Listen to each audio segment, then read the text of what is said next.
श्री राम जो है वो खाली सनातन धर्म के लोगों के नहीं है, हमारे भी पूर्वज हैं, हम श्री राम के वंशज हैं। आखिर सऊदी अरब के लोग पाकिस्तानियों को अपना गुलाम क्यों समझते हैं? आखिर क्या वजह है कि अरब देश वाले पाकिस्तान, हिंदुस्तान और बांग्लादेशी मुस्लिमों को मिस्किन बोलते हैं? मिस्किन अर्थात दरिद्र मुस्लिम। मैं आज के इस वीडियो के माध्यम से पूरे एशिया के मुसलमानों की सच्चाई बताने जा रहा हूँ कि आखिर क्यों इस्लाम का झंडा ढोने वाले इन कन्वर्टेड लोगों को अरब देश के मुसलमान नकली मुसलमान समझते हैं। खुद को इस्लामिक राष्ट्र के तौर पर प्रदर्शित करने वाले पाकिस्तान को सऊदी के लोगों और वहां के मंत्रियों ने अपना गुलाम बताया। उनके मुताबिक यहाँ के मुसलमान दोयम दर्जे के मुस्लिम हैं। उनका मानना है कि सही मायने में पैगंबर मोहम्मद के असली वंशज उन्हीं के देशवासी हैं। वह पाकिस्तान को इस्लामी देश भी नहीं मानते। उनके मुताबिक पाकिस्तान ही नहीं, बांग्लादेश के लोग भी मुस्लिम नहीं हैं, बल्कि यहाँ वो लोग हैं जिन्होंने हिंदू धर्म को छोड़कर मुस्लिम धर्म को अपनाया, लिहाजा यह मुस्लिम नहीं है। वो कहते हैं कि खुद को मुस्लिम कहने वाले यहाँ के लोग दरअसल हिंदू मुस्लिम हैं। अरब के लोग भारत, पाकिस्तान और बांग्लादेश के मुसलमानों को हिंदू मुस्लिम कहते हैं। इसका अर्थ यह है कि वह दोयम दर्जे के मुस्लिम हैं। ऐसा इसलिए कहा गया कि बिना बुलावे पर पाकिस्तान सऊदी अरब और ईरान के बीच मध्यस्थता करने जा पहुंचा था। ऐसा नहीं है कि यह विचार सिर्फ अरब के लोगों का ही है, बल्कि पूरे खाड़ी के देशों के आम नागरिक भी पाकिस्तान को अपना गुलाम ही समझते हैं। इसका जिक्र पाकिस्तान के एक पत्रकार ने ट्विटर पर किया है। यह खबर उस समय आया है जब भारतीय उपमहाद्वीप में बसे मुस्लिम, खासकर भारत में खुद को मुस्लिम दिखाने के लिए इस्लाम से जुड़े प्रतीक चिन्हों और भारत की संस्कृति और सभ्यता को रौंदने वाले बाहरी आक्रमणकारियों को श्रेष्ठ दिखाने के तमाम हथकंडे अपना रहे हैं, चाहे उनका प्रदर्शन इस्लामिक पहनावे को लेकर हो या फिर 3 तलाक जैसी इस्लामिक रीति रिवाज को लेकर।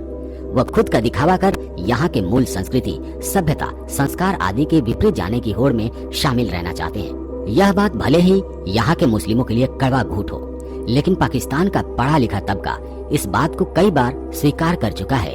श्री राम जो है वो खाली सनातन धर्म के लोगों के नहीं है, हमारे भी पूर्वज हैं, हम श्री राम के वंशज हैं। कि वे और उनके पूर्वज हिंदू ही थे। अभी पिछले दिनों एक न्यूज डिबेट में पाकिस्तान के मशहूर सामाजिक कार्यकर्ता और पत्रकार फौजिया शहीद ने स्वीकार करते हुए कहा था कि हम लोगों को नहीं भूलना चाहिए कि हम मुस्लिम बने हैं। भारत, पाकिस्तान और बांग्लादेश के मुसलमान अपने आप को अरबों का वंशज मानते हैं और अपने आप को अरबे दिखाने के इस जुनून में लगे रहते हैं। लेकिन 50 साल किसी अरब देश में नौकरी करने पर भी किसी एशिया के मुसलमान को वहाँ की नागरिकता नहीं मिलती। कोई एशिया का मुसलमान वहाँ की अरबी मुसलमान औरत से शादी नहीं कर सकता, और अगर कोशिश करे तो मार दिया जाएगा। इस बात को कौन नहीं जानता कि आज से लगभग 1200 वर्ष पहले मुस्लिमों ने संगठित होकर आर्यवर्त पर हमला करना शुरू किया था। और इन 1200 वर्षों में उन्होंने भले ही सफलता ना पाई हो, परंतु वे आर्यवर्त पर काफी हद तक चोट करने में सफल हुए थे। उन्होंने भारतवर्ष के उन भागों का लगभग पूरी तरह से इस्लामीकरण कर दिया जो पश्चिम में पड़ते थे, और अफगानिस्तान और पाकिस्तान नामक 2 देश बनाने में सफल भी हो गए। हालांकि ये सफलता विश्व के अन्य हिस्सों में मिली सफलता से काफी कम है, क्योंकि इस्लामिक आक्रमणकारी विश्व में जहाँ जहाँ गए वहाँ की सभ्यताओं को पूर्णतः नष्ट करके एक बर्बर सभ्यता को वहाँ थोप दी। किंतु आर्यवर्त के लोगों का अपने मूल्य धर्म में अगाध प्रेम होने के कारण संप्रदाय परिवर्तन इतना आसान काम नहीं था, जिसके कारण आक्रमण के बावजूद ये इस्लामिक शासक भारतवर्ष में पूर्ण रूप से इस्लामीकरण करने में असफल रहे। परंतु इन मुस्लिमों ने एक काम बहुत ही चालाकी से कर दिया। वो था यहाँ के मजबूर हिंदुओं को मुस्लिम संप्रदाय में बदलना। इस संप्रदाय परिवर्तन के लिए जो सबसे आसान शिकार नजर आए वे थे विभिन्न कारणों से असहाय और डरपोक लोग। वे गरीब शिकार बने जो मुस्लिम शासकों द्वारा लाए गए जजिया कर को देने में असमर्थ थे और भूखमरी से बचने के लिए मुस्लिम बन गए।